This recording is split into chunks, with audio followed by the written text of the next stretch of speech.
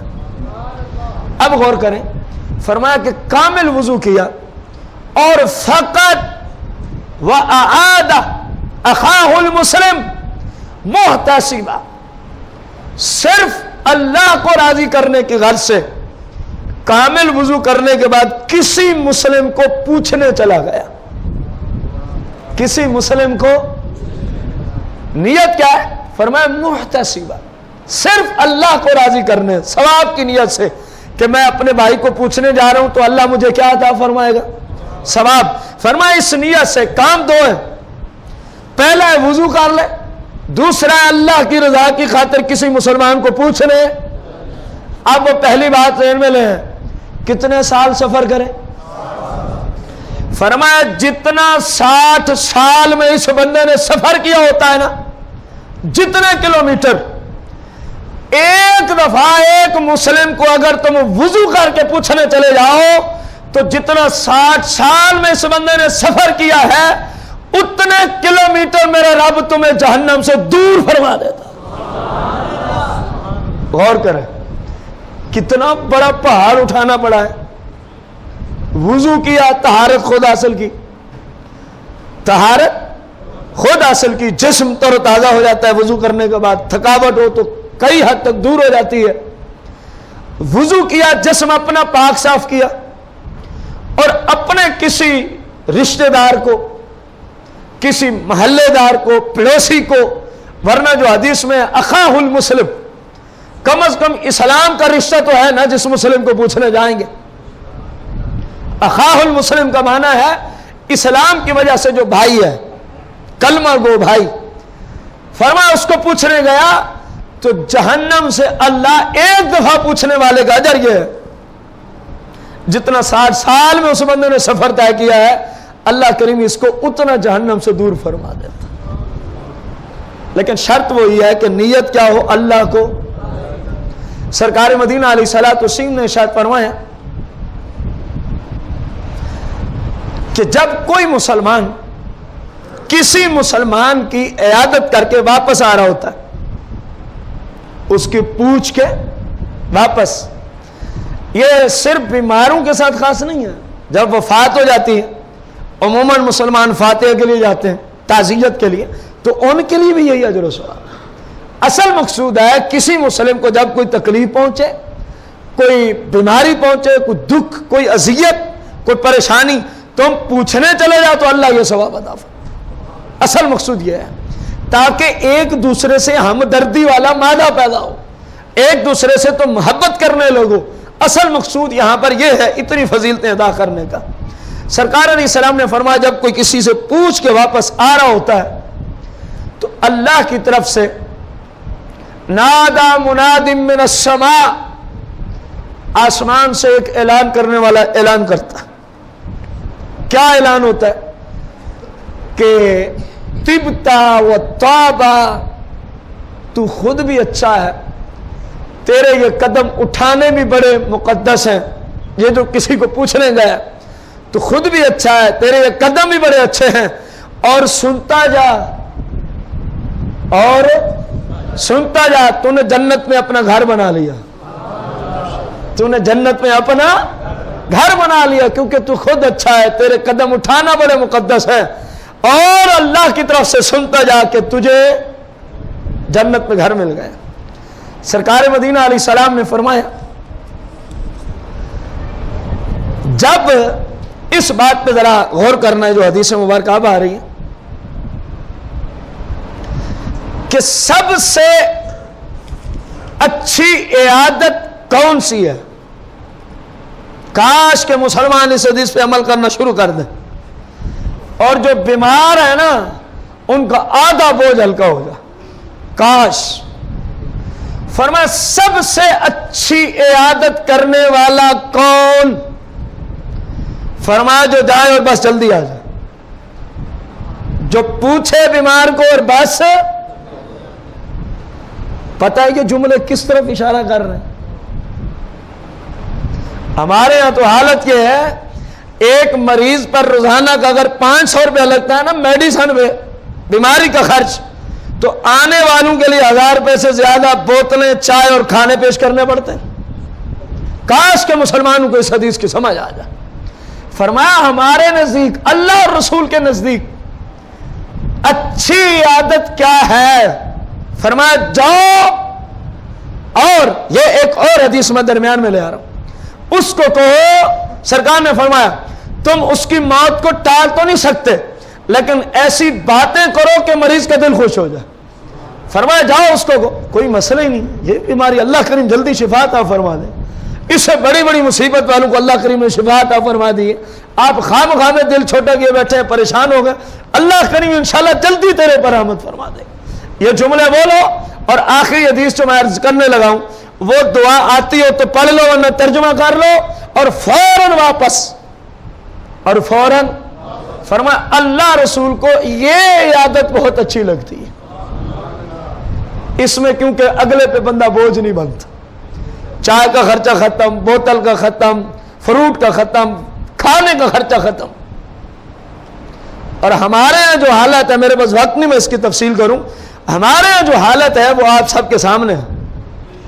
ہم کسی مریض کو پوچھنے جائیں نا، وہ بیچارے اپنی پریشانی کی وجہ سے اگر پانی ہمیں پیش نہ کر سکیں تو واپس آ کے ہم رشتہ داروں میں گلے کرتے ہیں، ہم پوچھنے کہ ہمیں پانی تک کسی نے نہیں پلایا۔ بھائی آپ رسول اللہ کی ذات پہ کلمہ پڑھ چکے ہیں، اور آپ کے آقا مولا نے فرمایا کہ مجھے وہ عیادت کرنے والا بہت پسند ہے جو جائے اس کو اچھی اچھی باتیں کرے، پوچھے، دعا دے اور فوراً اٹھ کے چلا آئے۔ یہ اچھی عادت۔ تو کیا خیال ہے، ہمیں اچھی عادت کرنی چاہیے کہ نہیں؟ بندہ زبردستی ان کو روک دے، نہیں ہم نے نہیں پینا، رسول اللہ کی حدیث کا تقاضا یہی، لیکن ہمارے یہاں روک کے کون؟ اللہ ماشاء اللہ، وہ تو الٹا ناراض ہو جاتے ہیں، ہمیں چائے نہیں دی، ہمیں کسی نے پانی تک نہیں دیا، کھانے کا ٹائم تک کھانا نہیں دیا۔ اور میرے بھائی دیکھ تو سی بیچارے پہلے کتنے پریشان آئے، یہ بس صاحب ناک کو رکھنے کے لیے کیا جا رہا ہے، بقا دل سے ٹٹولے تو وہ بھی تنگ ہیں اس کام سے۔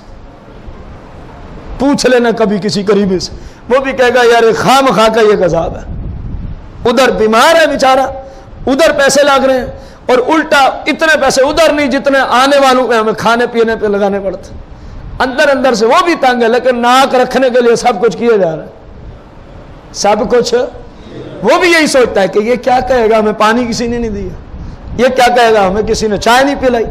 اور بھائی یہ کچھ نہیں کہے گا، آپ تو رسول اللہ کی شریعت کو ماننے والے ہیں، شریعت کو دیکھیں، سرکار کو یہ عادت اچھی ہے، بندہ جائے اور فوراً اٹھ کے چلا ہے، بندہ جائے اور فوراً اٹھ کے چلا ہے۔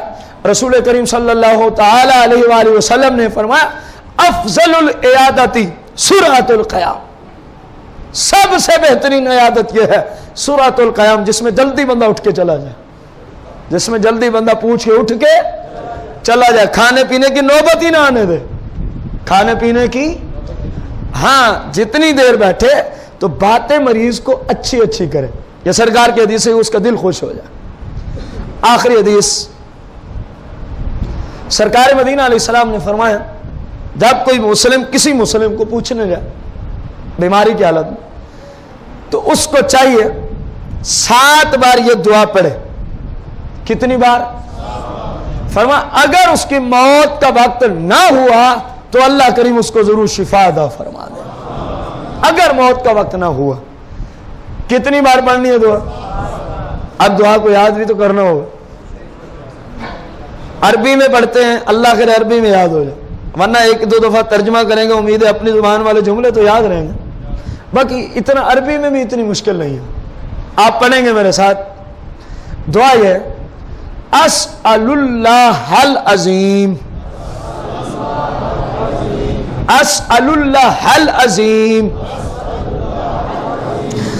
اسأل اللہ العظیم۔ اگلے جملے ہیں رب العرش العظیم، ان 2 جملوں پہ غور کریں، اسأل اللہ آگے کیا ہے؟ پڑھیں اسأل اللہ، پہلے میں اسألو، میں سوال کرتا ہوں اللہ، اللہ سے، العظیم جو بہت بلند و بالا ہے، اور دوسرے جملے میں رب العرش العظیم جو عرش عظیم کا مالک ہے، جو عرش عظیم کا، اور دعا کیا ہے؟ ان یشفیک، کہ اللہ تجھے شفا عطا فرمائے، ان یشفیک۔ 3 جملے بنتے ہیں، اسأل اللہ، اسأل اللہ، آگے العظیم، اسأل اللہ، الگ پڑھیں تو العظیم ورنہ العظیم، اسأل اللہ العظیم رب العرش العظیم ان یشفیک، اسأل اللہ العظیم رب العرش العظیم ان یشفیک، اسأل اللہ العظیم رب العرش العظیم ان یشفیک۔ ترجمہ پھر سن لیں، میں اللہ سے سوال کرتا ہوں جو بلند و بالا ذات ہے، رب العرش العظیم جو عرش اعظم کا بھی کیا ہے؟ مالک ہے، ان یشفیک، کہ اللہ تجھے شفا عطا فرمائے، اللہ تجھے، عربی میں یاد نہ رہے تو اردو میں یاد کرنا۔ مانگنی کتنی بار ہے؟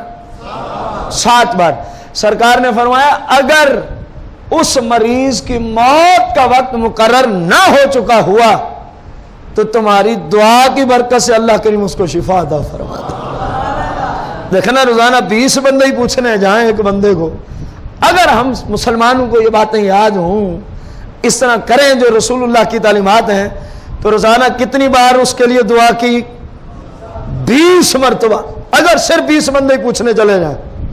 اور ادھر کیا ہے، ایک بھی دعا کر دے تو اللہ کریم شفا عطا فرما دے۔ جب سارے ہی دعا کرنے والے ہوں، نہ جانے اللہ کس کی زبان کی برکت سے شفا عطا فرما دے۔ کوشش کریں اس دعا کو، عربی میں یاد ہو گئی ہے فابے آپ، ورنہ اردو میں، ورنہ کسی کو ضرورت ہو تو ہم لکھ کے بھی دے سکتے، کوئی ایسی بات نہیں ہے، لکھ کے بھی دی جا سکتی۔ اللہ کریم ہم سب کو رسول اللہ کی شریعت کے مطابق عمل کرنے کی توفیق عطا فرمائے، آمین بجاہ النبی الکریم علیہ الصلاۃ والتسلیم۔